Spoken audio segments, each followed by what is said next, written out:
जय हिंद दोस्तों। आज हम इस वीडियो में मध्य प्रदेश के राष्ट्रीय उद्यान के बारे में पढ़ेंगे। मध्य प्रदेश में कितने राष्ट्रीय उद्यान हैं, किस किस जिले में स्थित हैं, इनका क्षेत्रफल कितना है, किस सन में इनकी स्थापना की गई, ये सब हम इस वीडियो में जानने वाले हैं। इसलिए वीडियो को पूरा देखिएगा, तभी आपको समझ में आएगा। तो चलिए वीडियो को स्टार्ट करते हैं और सभी राष्ट्रीय उद्यान को एक एक करके पढ़ते हैं। तो देखिए, मध्य प्रदेश जो है, मध्य प्रदेश में 12 राष्ट्रीय उद्यान अभी वर्तमान समय में है, जो कि पूरे भारत देश के सभी राज्यों में से सबसे ज्यादा राष्ट्रीय उद्यान मध्य प्रदेश में ही है। जिसमें से पहला राष्ट्रीय उद्यान कौन सा है? कान्हा राष्ट्रीय उद्यान, जिसको हम कान्हा किसली के नाम से भी जानते हैं। इसके बारे में पढ़ते हैं। तो देखिए, कान्हा किसली राष्ट्रीय उद्यान क्षेत्रफल की दृष्टि से मध्य प्रदेश राज्य का सबसे बड़ा एवं सबसे पहला राष्ट्रीय उद्यान है। यह मध्य प्रदेश का सबसे बड़ा राष्ट्रीय उद्यान है और पहला राष्ट्रीय उद्यान है। यह राष्ट्रीय उद्यान मध्य प्रदेश राज्य के मंडला और बालाघाट जिले में स्थित है। कहाँ कहाँ स्थित है? तो मंडला और बालाघाट जिले में। इसकी क्षेत्रफल कितना है? तो 940 वर्ग किलोमीटर है। इस राष्ट्रीय उद्यान को सन 1933 में वन्यजीव अभयारण्य एवं सन 1955 में राष्ट्रीय उद्यान घोषित किया गया था। जो कान्हा राष्ट्रीय उद्यान है, तो 1933 में, ध्यान रखिएगा, 1933 में इसको वन्यजीव अभयारण्य घोषित किया गया था और 1955 में इसको राष्ट्रीय उद्यान घोषित किया गया। इस राष्ट्रीय उद्यान को सन 1974 में बाघ परियोजना के तहत टाइगर रिजर्व के रूप में घोषित किया गया और 1974 में, ठीक है, इस कान्हा राष्ट्रीय उद्यान को टाइगर रिजर्व में, टाइगर प्रोजेक्ट में शामिल कर लिया गया। तो ये आपको जानकारी मिला कान्हा राष्ट्रीय उद्यान के बारे में। आगे हम बढ़ते हैं। तो जो दूसरा राष्ट्रीय उद्यान है वह है माधव राष्ट्रीय उद्यान। और जो माधव राष्ट्रीय उद्यान है, तो ये शिवपुरी जिले में स्थित है। कहाँ स्थित है? तो शिवपुरी जिले में स्थित है।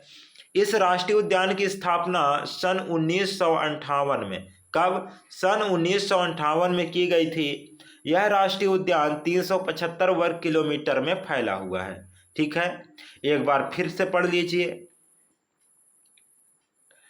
कि यह राष्ट्रीय उद्यान मध्य प्रदेश राज्य के शिवपुरी जिले में स्थित है। इस राष्ट्रीय उद्यान की स्थापना 1958 में की गई थी तथा यह राष्ट्रीय उद्यान 375 वर्ग किलोमीटर क्षेत्र में फैला हुआ है।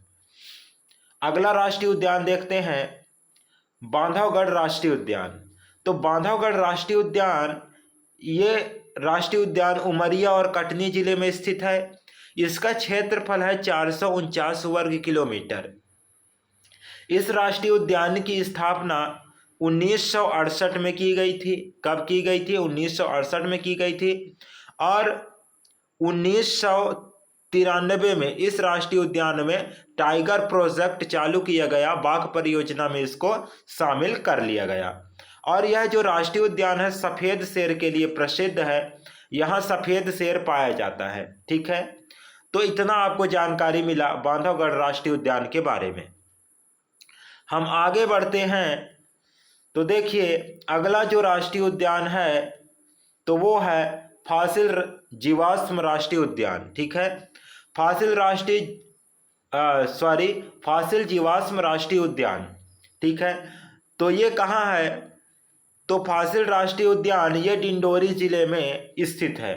किस जिले में? तो डिंडोरी जिले में। और ध्यान दीजिएगा, ये जो राष्ट्रीय उद्यान है मध्य प्रदेश का सबसे छोटा राष्ट्रीय उद्यान है और पूरे भारत का भी सबसे छोटा राष्ट्रीय उद्यान है। और आपके जानकारी के लिए बता दें कि फासिल जीवाश्म राष्ट्रीय उद्यान ये पूरे एशिया का सबसे छोटा राष्ट्रीय उद्यान है। ये किस जिले में स्थित है? तो डिंडोरी जिले में स्थित है। इसकी स्थापना 1968 में की गई थी। इस राष्ट्रीय उद्यान का क्षेत्रफल 0.27 वर्ग किलोमीटर है। कितना है इस राष्ट्रीय उद्यान का क्षेत्रफल? तो 0.27 वर्ग किलोमीटर। तो इतना आपको समझ में आया होगा। अगला जो राष्ट्रीय उद्यान है तो वो है पेंच राष्ट्रीय उद्यान। कौन सा है? पेंच राष्ट्रीय उद्यान है अगला राष्ट्रीय उद्यान, जो कि छिंदवाड़ा और सिवनी जिले में स्थित है। ये किस जिले में स्थित है? तो छिंदवाड़ा और सिवनी जिले में। यह राष्ट्रीय उद्यान महाराष्ट्र के कुछ हिस्सों में भी फैला हुआ है। मतलब ये जो राष्ट्रीय उद्यान है पेंच राष्ट्रीय उद्यान, तो यह महाराष्ट्र के भी क्षेत्र में फैला हुआ है। राष्ट्रीय उद्यान का कुल क्षेत्रफल 293 वर्ग किलोमीटर है। इस उद्यान के बीच से बहने वाली पेंच नदी के नाम पर इस राष्ट्रीय उद्यान का नाम रखा गया है। ये जो राष्ट्रीय उद्यान है तो इसको बीचों बीच पेंच नदी बहती है, तो इसी नदी के नाम से इस राष्ट्रीय उद्यान का नाम रखा गया है।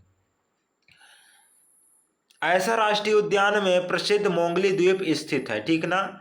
मोंगली द्वीप भी स्थित है इसी राष्ट्रीय उद्यान में। कैसे?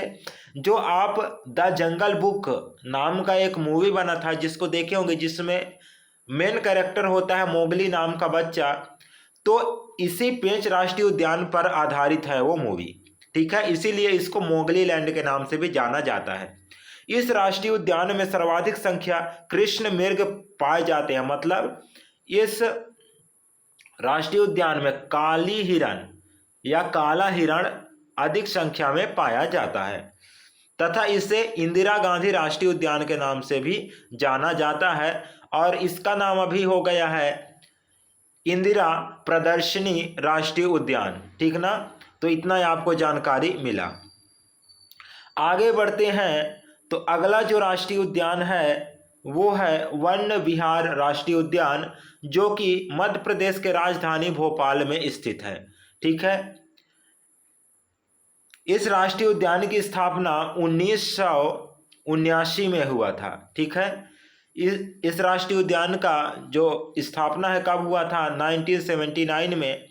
तथा इस राष्ट्रीय उद्यान का क्षेत्रफल लगभग 4.45 वर्ग किलोमीटर है, ठीक है। इसका क्षेत्रफल कितना है?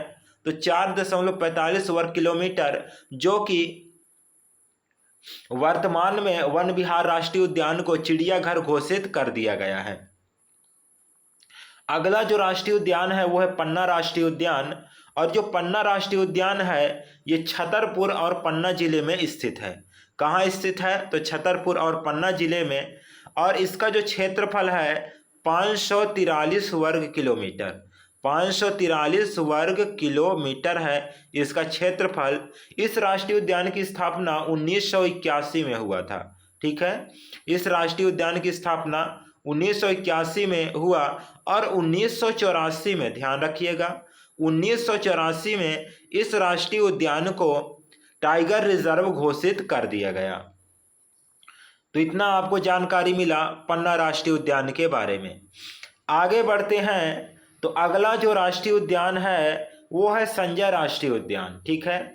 अगला राष्ट्रीय उद्यान है संजय राष्ट्रीय उद्यान, और संजय राष्ट्रीय उद्यान ये मध्य प्रदेश के सीधी जिले में स्थित है। महत्वपूर्ण राष्ट्रीय उद्यान है। इस राष्ट्रीय उद्यान की स्थापना वर्ष 1981 में हुई, ठीक है। इस राष्ट्रीय उद्यान की स्थापना कब हुई? तो 1981 में हुई, और इस राष्ट्रीय उद्यान का क्षेत्रफल 467 वर्ग किलोमीटर है।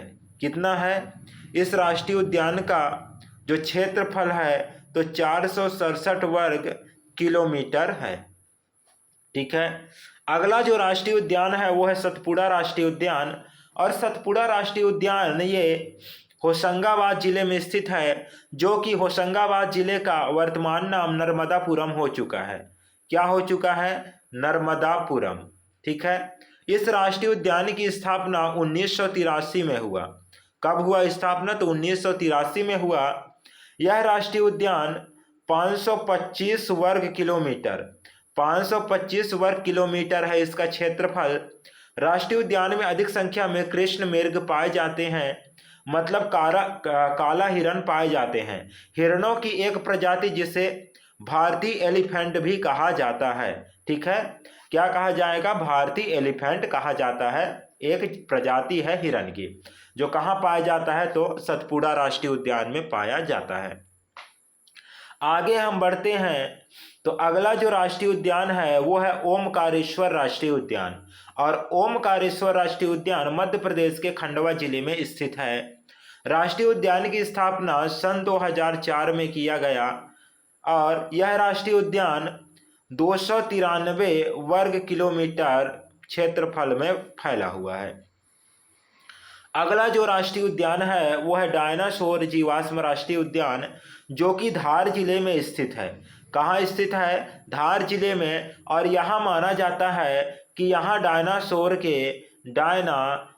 के अंडे पाए गए थे जीवाश्म के रूप में। इसकी स्थापना सन 2010 में हुआ। ठीक ना? कब हुआ इसकी स्थापना? तो सन 2010 में की गई थी। इस राष्ट्रीय उद्यान का कुल क्षेत्रफल 0.89 वर्ग किलोमीटर है। तो इतना आपको समझ में आया होगा। अगला जो राष्ट्रीय उद्यान है तो अगला राष्ट्रीय उद्यान है कूनो राष्ट्रीय उद्यान, जिसको वर्तमान समय में पालपुर कूनो राष्ट्रीय उद्यान के नाम से जाना जाता है। और यह मध्य प्रदेश के श्योपुर जिले में स्थित है। कूनो राष्ट्रीय उद्यान मध्य प्रदेश का 12वां राष्ट्रीय उद्यान है। इसकी स्थापना सन 2018 में किया गया तथा यह राष्ट्रीय उद्यान लगभग 750 वर्ग किलोमीटर के क्षेत्रफल में फैला हुआ है। और यह राष्ट्रीय उद्यान किसके लिए प्रसिद्ध होने वाला है? तो यह राष्ट्रीय उद्यान बब्बर शेर के लिए प्रसिद्ध होने वाला है, जो कि गुजरात के गिर राष्ट्रीय उद्यान से लाकर यहाँ पाला जाएगा। हाँ, और वर्तमान समय में जो भारत सरकार द्वारा चीता छोड़ा गया था मध्य प्रदेश के राष्ट्रीय उद्यान, तो ये पालपुर कूनो राष्ट्रीय उद्यान में ही छोड़ा गया था। तो ये जानकारी था आज के इस वीडियो में मध्य प्रदेश राष्ट्रीय उद्यान के बारे में, जो आपको बहुत ही अच्छे समझ में आया होगा। आज के लिए बस इतना ही। फिर मिलेंगे किसी नेक्स्ट वीडियो में नेक्स्ट टॉपिक के साथ। तब तक के लिए धन्यवाद। जय हिंद।